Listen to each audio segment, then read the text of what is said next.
Hola, buenas tardes. Mi nombre es Betina Tolcachir. En primer lugar, permítanme agradecerles y felicitarles por el gran esfuerzo que están realizando para compartir con nosotros esta metodología virtual de teóricos prácticos integrados. Hoy, continuando con el eje temático de los tratamientos asociados a la fisiopatogenia del complejo dentino pulpar, vamos a desarrollar el teórico práctico de tratamientos pulpares en dientes primarios. Si algunos de ustedes consultan un libro de odontopediatría, van a poder ver que en el capítulo de terapia pulpar en el paciente niño, están contemplados los tratamientos pulpares relacionados al diente primario y tratamientos pulpares en el diente permanente inmaduro, porque ambas situaciones pueden presentarse en el paciente niño. Nosotros vamos a poner el foco en el día de hoy en los tratamientos pulpares de los dientes primarios, pero de manera recurrente vamos a marcar algunas diferencias con respecto al diente permanente inmaduro y también al diente permanente maduro, de manera que ustedes puedan comprender por qué los procesos patológicos afectan a la pulpa de este diente primario de manera diferente, por qué tenemos distintos procedimientos terapéuticos. ¿Cuál es el objetivo de la terapia pulpar en el diente permanente inmaduro? En primer lugar, tratar de mantener la vitalidad pulpar, porque de ello va a depender que siga formando, que continúe la formación radicular y el cierre apical. Pero si esto no fuera posible, el objetivo del tratamiento será, a través de alguna técnica, alguna pasta, inducir la pexificación, es decir, promover la formación radicular y un cierre apical artificial.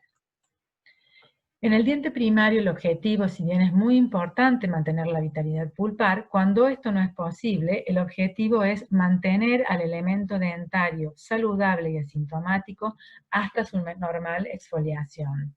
¿Por qué? Porque el diente primario es considerado el mantenedor de espacio más biológico, más fisiológico, que la persistencia en boca de este elemento primario hasta su momento de exfoliación normal es lo que de alguna manera va a permitir o va a garantizar una correcta ubicación o una correcta erupción del sucesor permanente.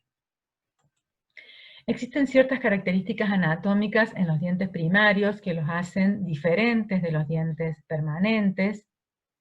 que también explican por qué los procesos afectan tan rápidamente al tejido pulpar. Una característica es el espesor de los tejidos duros, menor espesor de esmalte y dentina, con cámaras pulpares relativamente amplias, de tal manera que los procesos patológicos rápidamente pueden afectar al tejido pulpar. Si ustedes comparan en esta radiografía el espesor de tejidos duros en este primer molar permanente respecto de los molares primarios, van a entender de qué estamos hablando, que este menor espesor que existe va a permitir que rápidamente estos procesos afecten al tejido pulpar. Otra característica de los conductos radiculares, en el caso de los molares primarios, son conductos acintados, lo cual dificulta su instrumentación. Suelen tener una constricción a nivel cervical con divergencia a nivel de las raíces, en el caso de los molares primarios, ya que entre las raíces se va a ubicar el germen del elemento permanente. Tienen menor espesor de los tejidos duros tienen menor espesor en el piso cameral,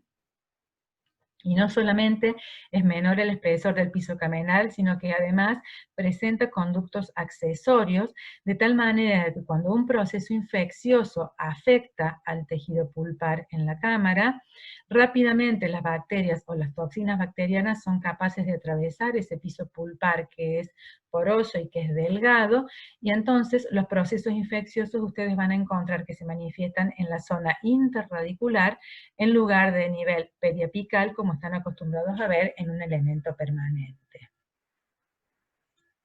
Si hacemos un ligero repaso de las características anatómicas de la cámara pulpar, de la cámara y de los conductos radiculares de los elementos primarios, en los elementos unirradiculares, incisivos y caninos, no vamos a encontrar mayores diferencias respecto de la anatomía de la cámara y conductos con respecto a los elementos permanentes. Suelen ser cámaras relativamente amplias, con conductos bastante amplios, semejantes a los que se suelen encontrar en un diente permanente. Con respecto a los molares, el primer molar primario tiene una forma cameral, el piso cameral tiene una forma triangular con un conducto palatino y dos conductos vestibulares. Como decíamos, suelen ser cámaras pulpares amplias con cuernos mesiales más bien prominentes. Suelen tener tres conductos, dos conductos vestibulares y un conducto palatino coincidentes con sus raíces. El primer molar primario es un molar que anatómicamente es estrecho en sentido mesiodistal, por ende su cámara pulpar también es proporcionadamente más pequeña, y entonces a veces cuando ustedes comienzan a hacer los tratamientos pulpares, cuesta identificar estas estructuras anatómicas. El segundo molar primario superior, en cuanto al piso cameral, tiene un aspecto más cuadrangular, con un conducto palatino relativamente amplio y dos conductos vestibulares más estrechos. También tiene tres conductos en general, dos vestibulares y uno palatino, con el cuerno mesial siempre relativamente más prominente. Y la anatomía de este elemento de un segundo molar primario superior suele recordar a la anatomía y a las características de un primer molar permanente. En el primer molar inferior, la anatomía del piso cameral es más bien cuadrangular, con un conducto distal bastante amplio, bastante fácil de detectar, y dos conductos mesiales, mesiovestibular y mesiolingual, bastante más estrechos. Este elemento en general anatómicamente, el primer molar inferior, es también más estrecho en sentido mesiodistal, de un tamaño bastante más pequeño que el segundo molar, al igual que el primer molar superior. Suele tener dos raíces, el primer molar inferior, con un conducto distal y dos conductos mesiales, el mesiovestibular y mesiolingual. El segundo molar inferior, en cuanto a la anatomía del piso cameral, tiene características también cuadrangulares o rectangulares, con un conducto distal nuevamente muy amplio, bastante fácil de detectar, y dos conductos mesiales, mesiovestibular y mesiolingual. En general suelen tener dos raíces con tres conductos, un conducto distal, como decíamos, amplio, y dos conductos en la raíz mesial, el mesiovestibular y el mesiolingual, con un cuerno mesial siempre bastante más prominente. Este segundo molar inferior también suele recordar en su anatomía el aspecto de un primer molar inferior permanente. Sin embargo, esto que está representado esquemáticamente en la anatomía de las cámaras y de los conductos de los molares, tanto superiores como inferiores, los molares primarios, no suele ser tan sencillo, sino que hay muchos estudios que demuestran que en realidad no se trata de un conducto palatino o dos conductos vestibulares, sino realmente de un sistema de conductos que están interconectados entre sí, y esta anatomía, como ustedes ya se imaginarán, dificulta muchísimo la instrumentación si tuviéramos que hacerlo, y por supuesto la obturación de este verdadero sistema de conductos radiculares. A esta característica de los conductos radiculares hay que sumarle también un detalle, que es la presencia del germen del elemento permanente, que suele estar ubicado entre las raíces, como dijimos, en los molares primarios, o por palatino, en el caso de los unirradiculares, o sea, hacia palatino de las raíces de los elementos unirradiculares, y entonces allí es donde comienza la reabsorción fisiológica de estas raíces, y este es un dato que también es importante tenerlo en cuenta al momento de pensar la terapéutica en la dentición primaria. También es importante que destaquemos algunas características histológicas de las pulpas de los dientes primarios. Recordemos que la pulpa es un tejido conjuntivo laxo compuesto por células, fibras colágenas, fibras reticulares, sustancias fundamentales, vasos y nervios. La pulpa de los dientes primarios tiene un tiempo de vida más acotado en relación con la del diente permanente. Tienen una vida media de aproximadamente 8 años, que podemos dividirlo en 3 etapas o fases. Una etapa de crecimiento del órgano pulpar que ocurre durante el desarrollo corono-radicular de estos elementos mientras se están formando. La etapa de maduración pulpar que se extiende desde la formación completa de la raíz hasta el comienzo de la rizoclasia, y el periodo de regresión pulpar que es desde el inicio de la reabsorción radicular hasta la exfoliación. Durante estas dos últimas etapas comienza un proceso de regresión o de involución de la pulpa, que le da ciertas características particulares desde el punto de vista histológico. Si ustedes recuerdan los cortes histológicos que ya habrán visto, tanto en endodoncia como en histología, yendo desde la dentina hacia la cámara pulpar, la pulpa presenta distintas zonas características. La primera zona, después de la dentina, sería la zona odontoblástica, es la primera capa de células que encontramos en la pulpa en contacto con la predentina. Recuerdan ustedes que en el diente permanente esta capa tenía una característica de empalizada que la describía muy particularmente, en donde la distribución de los núcleos de las células de los odontoblastos de manera tan ordenada y organizada nos daba el aspecto de una verdadera empalizada. En el caso de los dientes primarios, cuando están atravesando las últimas etapas que describimos anteriormente, la zona de odontoblástica presenta un aspecto de pseudoestratificado, en donde los núcleos, como ustedes ven en esta parte, en lugar de estar organizados, dando el aspecto de la empalizada, comienzan a desorganizarse, los núcleos comienzan a migrar y dan este aspecto de pseudoestratificado. Siguiendo para adentro tenemos normalmente la zona oligocelular de Weil, que en el caso de la pulpa de los dientes primarios, esta zona es poco evidente. Luego tenemos una zona rica en células que normalmente en la dentición, en la pulpa primaria, no constituye una capa continua como sí lo constituye en la pulpa de un diente permanente. Y la zona central ofrece un aspecto conectivo muy laxo, con células, vasos y nervios. En cuanto a la vascularización, presenta frecuentes anastomosis arteriovenosas, especialmente en la pulpa radicular, y en cuanto al tejido nervioso, a la inervación, la literatura lo describe como poco desarrollado, pero el aspecto es como que está involucionando, como que tiene poco tejido nervioso, y esto tiene que ver con la respuesta al dolor que tiene la pulpa primaria.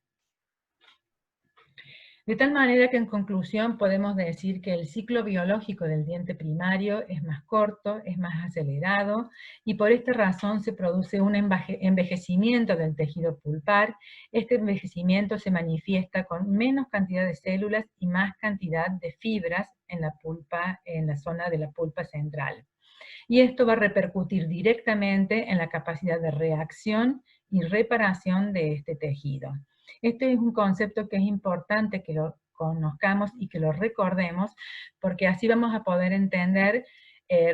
aspectos respecto del diagnóstico pulpar y sobre todo respecto de las opciones terapéuticas que podemos utilizar frente a distintas situaciones patológicas.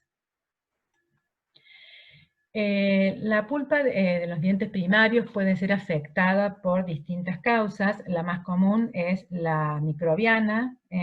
la caries, que avanza rápidamente por el menor espesor de los tejidos duros de los dientes primarios y puede llegar a afectar el tejido pulpar rápidamente. También es importante la etiología traumática, la iatrogénica, química o mecánica, que la podemos producir nosotros mismos cuando por no realizar un correcto diagnóstico o no conocer los espesores de los tejidos o no reconocer el estado de la pulpa, realizamos algún tratamiento que en lugar de conseguir reparación, consigamos una necrosis pulpar, o bien puede ser de naturaleza idiopática. Para realizar el diagnóstico pulpar, vamos a recurrir a la historia clínica como un pilar muy importante, el examen clínico y el examen radiográfico. Con respecto al examen clínico, nosotros vamos a obtener datos a través de la anamnesis que puede ser directa o puede ser referida, dependiendo de la edad del paciente, y vamos a centrar la información que queremos obtener a través de esta anamnesis en los antecedentes del niño en cuanto a su edad, el grado de colaboración, estado sistémico, si tiene alguna patología sistémica, alguna patología general que sea de importancia y que nosotros debamos tener en mente al momento de las opciones terapéuticas. Y también datos referidos a los antecedentes del diente en particular, y en este punto vamos a indagar algunos aspectos relacionados con el dolor. De tal manera que el síntoma dolor nosotros lo vamos a obtener a través de los datos que nos refiera la mamá o el papá o el niño de manera directa a través de la anamnesis. Nosotros debemos hacer preguntas direccionadas para poder obtener alguna respuesta respecto del dolor que ha tenido en ese elemento dentario que es de interés. Es saber si el dolor ha sido provocado, si el dolor ha sido espontáneo, si hay dolor diurno o nocturno, nos puede dar una primera orientación hacia un diagnóstico. Si el dolor ha sido provocado, estaremos pensando que este elemento está afectado por un proceso de hiperemia. Si el dolor es espontáneo, distinto si es diurno, si es nocturno nos va a orientar más hacia un proceso infeccioso, hacia un proceso más agudo. Pero nosotros tenemos que ver de qué manera vamos a preguntarle, ya sea al niño o al paciente, para poder recabar estos datos respecto del dolor. Entonces vamos a preguntarle si cuando come frío o caliente, si ha tomado helado, por ejemplo, si el niño dejó de tomar un helado porque le dolía,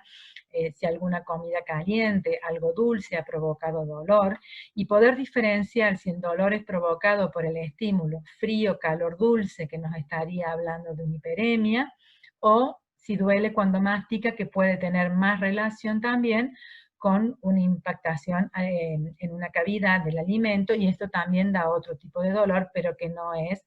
el dolor de la hiperemia. Orientarle también preguntas para saber si mientras estaba en la escuela, jugando en el jardín, viendo una película, jugando en la computadora, de repente manifestó dolor o se agarró la carita, para saber si ese dolor fue diurno, si fue nocturno, si ese dolor desaparece rápidamente, si ese dolor persiste. Todos estos datos nos van a permitir hacer un primer diagnóstico respecto del dolor del paciente, porque en el niño no se realizan, en el diente primario, no se realizan test de excitabilidad. No vamos a hacer pruebas para saber si hay dolor al frío, dolor al calor, ni test eléctricos. En primer lugar, porque yo recién les decía, cuando hablábamos de las características histológicas del diente primario, que con respecto al tejido nervioso se ve observado como poco desarrollo o como una atrofia del tejido nervioso, con lo cual la respuesta dolorosa o la transmisión del estímulo doloroso suele estar bastante retardada en la pulpa de los dientes primarios, especialmente a determinada edad. Pero también porque el síntoma dolor en los pacientes niños no suele ser muy objetivo. Si yo le digo, vamos a acercar esta pastita en este instrumento que está caliente, para saber si duele o no duele, ya le estamos dando un anticipo y seguramente va a haber una reacción en este paciente que nos puede decir, pero que no va a ser absolutamente objetiva. Lo mismo que si acercamos algo frío, no va a ser una respuesta muy objetiva. De tal manera que los test de excitabilidad no los realizamos en los pacientes niños, y el síntoma dolor lo valoramos, como yo les decía, a través de la anamnesis, ya sea directa o sea referida. Es muy importante en este punto hacer una aclaración. Si a partir de la anamnesis nosotros obtenemos datos del dolor, son muy significativos y nos permiten comenzar a tener un esbozo o un primer aspecto respecto del diagnóstico pulpar de ese elemento problema. Ahora, si las respuestas son negativas, si frente a una lesión de caries nosotros preguntamos respecto del dolor y no hay síntoma de dolor, no hay ningún dato respecto del dolor, esto no significa que ese elemento no tenga vitalidad pulpar. Entonces, como conclusión, si el paciente o la mamá algo nos dice del dolor, nos ayuda en nuestro diagnóstico y vamos a continuar con el diagnóstico clínico y con lo radiográfico. Pero si no hay datos del dolor, el diagnóstico se basará en el examen clínico y en el examen radiográfico. En el examen clínico vamos a observar las fases del niño, si hay alguna tumefacción, hay alguna asimetría entre un lado y el otro, si hay enrojecimiento, si hay algún otro síntoma externo que nos esté llamando la atención. Hacer un correcto examen clínico también intraoral para saber, para ver lesiones de caries, si hay tratamientos previos, traumatismos, fracturas, cambios de coloración. Ver también en los tejidos blandos la presencia de fístulas, en general suelen aparecer por vestibular, pero también pueden estar por palatino porque buscan la zona de menor resistencia. Y en cuanto a las fístulas o a las alteraciones de los tejidos blandos, podemos también ver como un aumento de volumen en la zona de la encía marginal, que también puede constituir una zona de drenaje. Recuerden que las fístulas o los procesos que drenan vamos a encontrarlos más en el tercio gingival, en el tercio cervical de la encía, perdón, en el tercio cervical de la encía, en relación con esto que yo les decía anteriormente, que los procesos infecciosos en los dientes, en las molares primarios, tenían su manifestación a nivel de la zona interradicular. Y entonces al buscar la zona de menor resistencia para fistulizar, vamos a encontrar estos procesos mucho más altos y no en el fondo del surco, mucho más cerca del margen gingival y no en el fondo del surco, como es normal encontrarlos en los dientes permanentes. ¿Qué más vamos a ver en el examen clínico? Si hay movilidad patológica, no fisiológica, una movilidad que no se relaciona con la edad del niño. Si este niño tiene 7 años y esta edad, este elemento, 55, tiene movilidad, no es normal que a los 5 años el 55 comience a tener movilidad. Y otro aspecto a tener en cuenta es la posibilidad de restaurar estos elementos dentarios. No tanto tiene que ver con el diagnóstico, sino más bien con la opción terapéutica, ver si vamos a realizar un tratamiento pulpar o si realmente no lo vamos a poder reconstruir, el tratamiento será directamente la exodoncia. Con respecto al examen radiográfico, es un punto en donde debemos reconocer con precisión los factores normales que complican la interpretación radiográfica en la radiografía de niños. ¿Por qué? Porque hay espacios medulares amplios y no confundirlos con procesos patológicos. Puede haber superposición de estructuras, por ejemplo, de las raíces de los dientes primarios con los gérmenes de los elementos permanentes. Hay reabsorción que puede ser normal o fisiológica y debemos diferenciarla, por ejemplo, de las reabsorciones patológicas.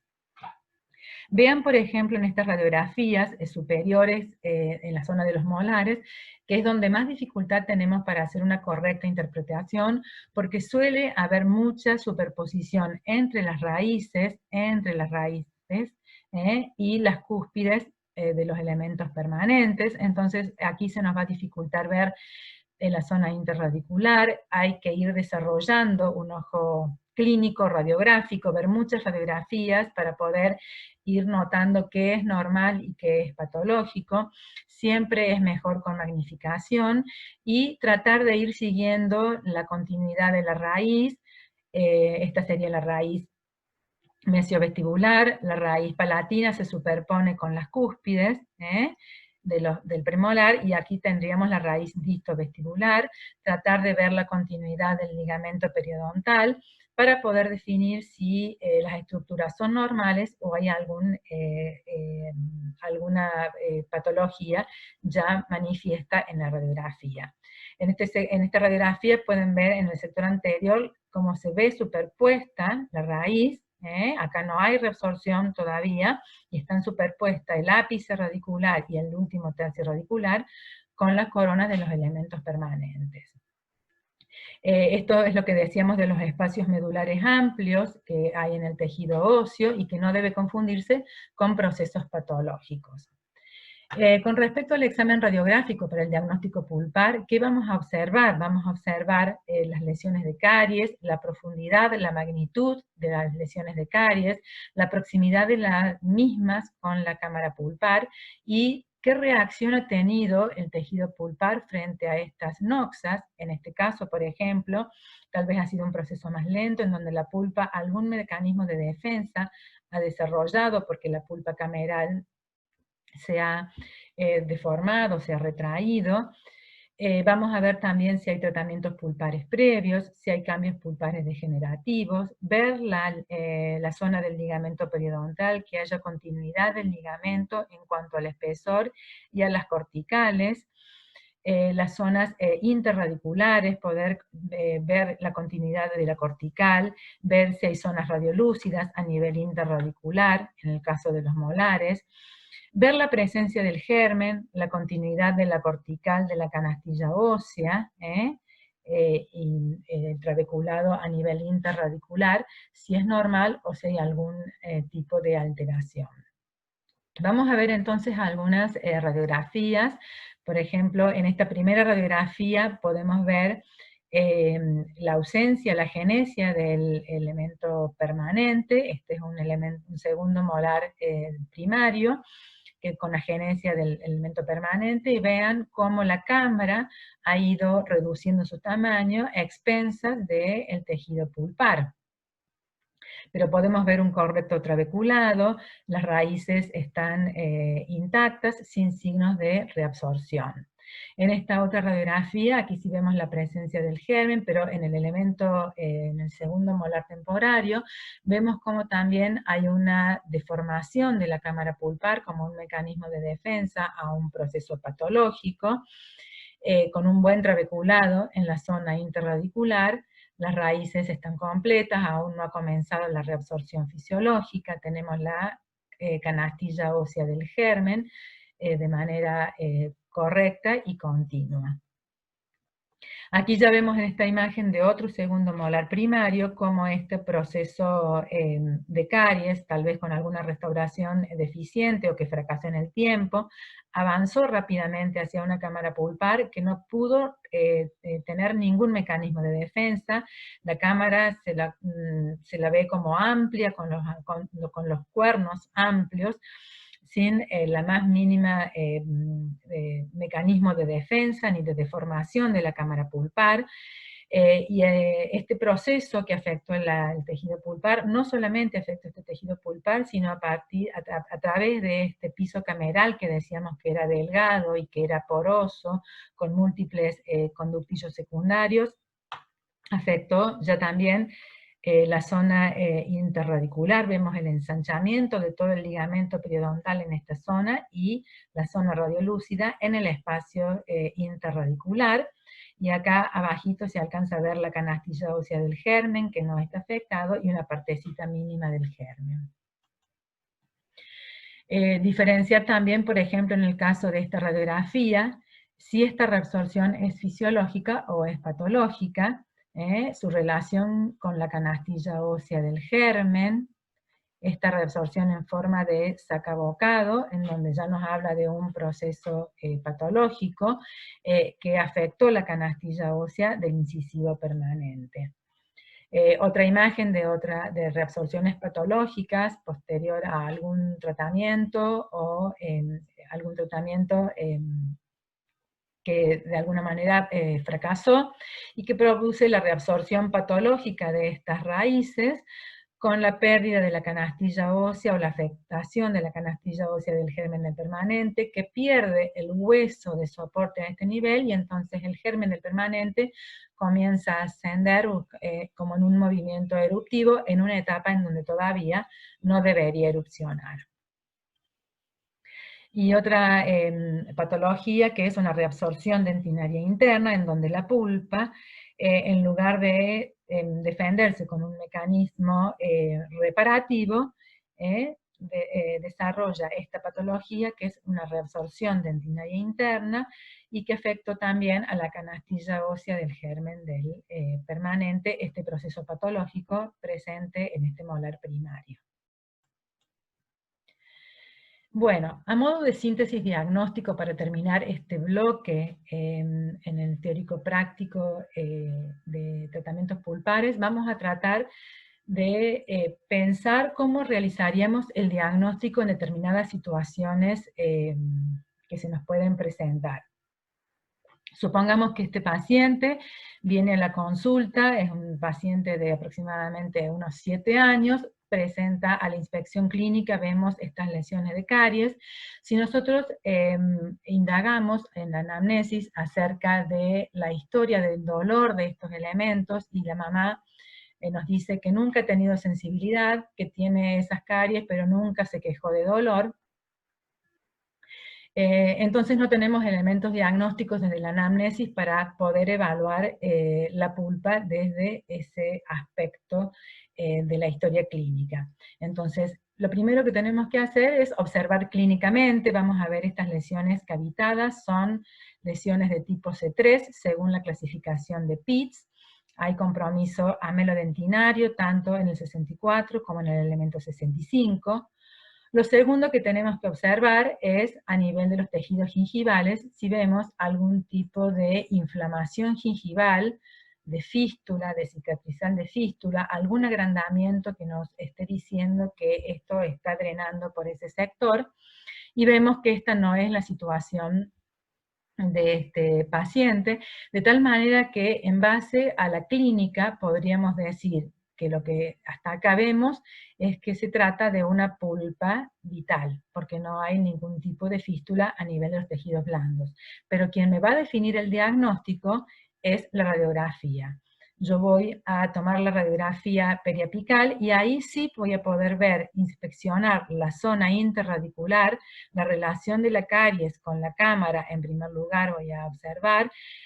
cómo ha avanzado, sobre todo en el elemento 64, las cámaras pulpares está amplia, no ha retraído, no ha tenido ningún mecanismo de defensa, y si observo la zona radicular puedo ver que hay continuidad en las raíces y hay un buen trabeculado a nivel interradicular, de tal manera que el diagnóstico de esta pulpa sería vital. En otro caso clínico vamos a ver los elementos 84 y 85, vamos a volver a suponer que la mamá nos dice que sí tiene sintomatología cuando come algún alimento frío, entonces podríamos pensar que algún grado de hiperemia pulpar puede haber, pero están afectados los dos elementos, el 84 y el 85. Si nosotros observamos el tejido gingival, no vemos ningún aspecto de fístula, ni de cicatrizal de fístula, no hay abultamiento del margen gingival. Entonces hasta aquí podemos decir, bueno, estas pulpas, la pulpa de los elementos primarios, de este 84, este 85, están vitales, tal vez alguna de ellas ligeramente hiperémica, porque el paciente describe, o la mamá nos describe que tiene alguna sensibilidad al frío, pero no identifica en cuál de los dientes. Si tomamos la radiografía de estos elementos dentarios, allí podemos observar que el elemento 85 tiene una caries importante, macropenetrante, es también una caries C3, está muy cerquita de la cámara pulpar, acá prácticamente en la cámara pulpar. Sin embargo, en la zona es muy posible que la superposición de la imagen que vemos por lingual nos haga ver que está la lesión de caries prácticamente en la cámara. Pero a nivel interradicular, nosotros vemos que hay una continuidad en el ligamento periodontal, hay muy buen trabeculado en la zona interradicular, las raíces se las observa sin reabsorción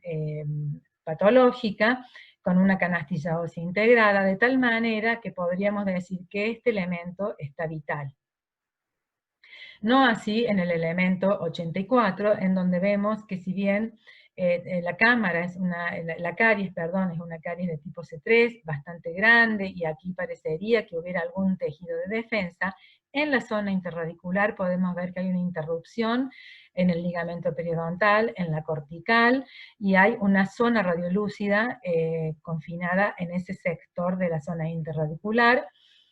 que no afecta la canastilla ósea del germen, del elemento permanente, y no hay reabsorciones patológicas. Nosotros podríamos decir, como síntesis diagnóstica de este elemento, que el elemento 84 es un elemento que no tiene vitalidad pulpar, que tal vez está con un proceso de necrosis y o gangrena pulpar, y que el elemento 85 sí tiene vitalidad pulpar, tal vez con una pulpa hiperémica responsable de esta respuesta al frío que manifiesta el paciente.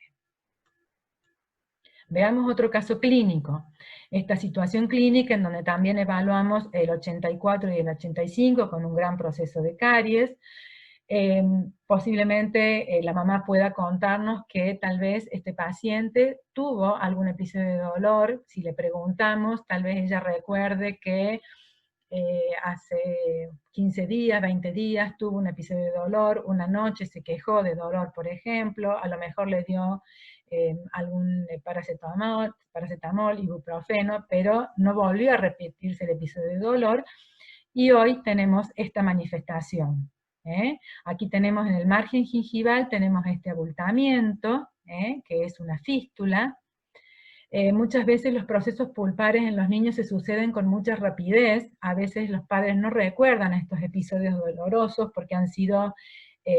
momentáneos o una sola noche, pero si persisten seguramente van a ser el motivo de la consulta, que el paciente viene sin dormir una noche, 2 noches, 3 noches, pero en general suelen pasar bastante desapercibidos algunos de estos procesos, y los encontramos directamente con este aspecto clínico, ya directamente con una lesión cavitada importante y con una fístula. Por supuesto que frente a esta imagen clínica de una lesión de caries y un tejido fistuloso en el tejido blando, ya nuestro diagnóstico preliminar es de que aquí no hay vitalidad pulpar, esta pulpa está en estado de necrosis y o gangrena, y por supuesto tomamos la radiografía, porque la radiografía aquí no va a definir el diagnóstico pulpar, sino que lo que va a definir es la terapéutica a seguir. En este caso nosotros vemos que hay un gran compromiso en la zona interradicular con reabsorción patológica de la raíz e inclusive algo de afección en la canastilla ósea, de tal manera que la radiografía, en el caso que nosotros vemos fístula, la presencia de una fístula, ya la radiografía lo que nos va a definir es el tratamiento, si podemos hacer algún tipo de tratamiento pulpar o bien directamente una exodoncia. Para finalizar esta etapa, la última imagen que les muestro, el motivo de la consulta de este niñito puede ser por el cambio de coloración en un diente. Entonces, cuando nosotros vemos clínicamente el cambio de coloración en un elemento dentario anterior, la primera pregunta que se nos tiene que venir a la mente es si la mamá recuerda que haya sufrido un golpe, algún traumatismo este niño. Y también, o sea, dependiendo de la respuesta de la mamá, a veces lo recuerda, a veces no, pero suelen estar siempre asociados a algún proceso traumático, este cambio de coloración. Observar que acá tenemos una ligera pared de sustancia, y cuando vemos estos cambios de coloración, observar qué pasó en el tejido blando, qué pasa en el tejido blando, si encontramos alguna zona abultada, palpar si hay algún abultamiento ahí, o si a simple vista se observa fístula o algún cicatrizal de fístula. En el caso de los elementos anteriores, los procesos infecciosos sí se van a manifestar a nivel periapical, de tal manera que lo vamos a encontrar más o menos a la altura del fondo del surco, donde está la raíz de los elementos primarios. Si tomamos la radiografía de una situación como esta, podemos encontrar diversas situaciones. Puede que encontremos un cambio de coloración que nos está hablando de una ruptura del paquete vasculonervioso por un proceso traumático, que genera este cambio de coloración en el diente, y que si no tenemos una manifestación radiográfica de fractura o de alguna otra complicación, vamos a ir controlando en el tiempo tal vez este color, este cambio de coloración, si el traumatismo ha sido inmediato o de relativo poco tiempo, pueda ser de alguna manera reversible e ir recuperando la tonalidad del diente, y otras veces queda con este cambio de coloración. Lo que nosotros tenemos que controlar en la radiografía es que no aparezca ningún tipo de proceso patológico a nivel periapical con compromiso óseo. Pero también podemos encontrar en la radiografía inicial que existe algún tipo de fractura o algún compromiso en la zona radicular que indique alguna terapéutica de tipo de la exodoncia. Bueno, nosotros hasta aquí hemos terminado con marcando las diferencias que existen en cuanto a la anatomía, en cuanto a la histología de los tejidos pulpares en los dientes primarios respecto de los permanentes, las diferencias que tenemos que tener en cuenta para poder entender cómo se realiza el diagnóstico, y a partir del próximo video vamos a empezar a ver qué opciones terapéuticas podemos realizar frente a los diversos procesos patológicos que afectan al tejido pulpar.